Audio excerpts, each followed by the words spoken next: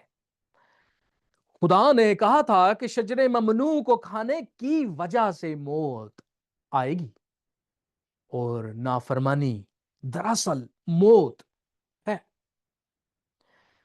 اگر کوئی کہے کہ یہ بات میں نہیں مانتا، شریعت جو ہے وہ میں اس پر عمل کرتا ہوں، میں راست باز ہوں، تو یوحنا اپنے خط میں بڑی خوبصورتی کے ساتھ لکھتا ہے، اور اس بات کو میں امید کرتا ہوں ہر کوئی شخص اس بات کو قبول کرے گا۔ کہتا ہے، اگر کوئی کہے کہ میں خدا سے محبت رکھتا ہوں اور اپنے بھائی سے عداوت، تو جھوٹا ہے۔ یہ بات دراصل ہے، اور 10 احکام میں ایک حکم یہ ہے کہ تو جھوٹ مت بول۔ سو ہم کہیں، کیونکہ جو کوئی اپنے بھائی سے جسے اس نے دیکھا ہے محبت نہیں رکھتا، وہ خدا سے بھی محبت سے بھی جسے اس نے نہیں دیکھا محبت نہیں رکھتا۔ اور ہم کو اس کی طرف سے یہ حکم ملا ہے، جو کوئی خدا سے محبت رکھتا ہے وہ اپنے بھائی سے بھی محبت رکھے۔ آپ نے آدم اور حوا کی نافرمانی کے فوراً بعد کیا دیکھا؟ حابیل اور قابیل کے درمیان محبت تھی یا نفرت تھی؟ اور یہی صورتحال آج آپ ہر ایک خاندان میں دیکھتے ہیں۔ جائیں، جا کر دیکھ لیں، وراثت جب بھی تقسیم ہوتی ہے اس میں بھائی بھائی کے خلاف ہو جاتا ہے۔ جب بھی کسی بھائی کو اچھی چیز ملتی ہے وہ کیا کرتا ہے؟ اگر آپ نہیں سمجھ پا رہے میری بات تو حضرت یوسف سے پوچھیں، جب اس کے باپ نے اس کو خوبصورت چوگا دیا تو اس کے دوسرے بھائیوں نے کیا کیا؟ اگر آپ نہیں سمجھ سکتے تو آپ مسیح سے پوچھیں، وہ اپنوں میں آیا، کلام مقدس فرماتا ہے، اور اس کے اپنوں نے قبول نہ کیا۔ یہ حقیقت ہے، یہ حقیقت ہے کہ ہم خدا سے اور اس کے لوگوں سے محبت رکھنے میں ناکام رہے۔ اس کے بارے میں مسیح نے فرمایا، جب مسیح نے فرمایا کہ تم کیسی محبت رکھنا، کیسے جو ہے وہ محبت کا اظہار کرنا، تو مسیح نے کہا، سن اسرائیل، خداوند ہمارا خدا ایک ہی خدا ہے، تو خداوند اپنے خدا سے اپنے سارے دل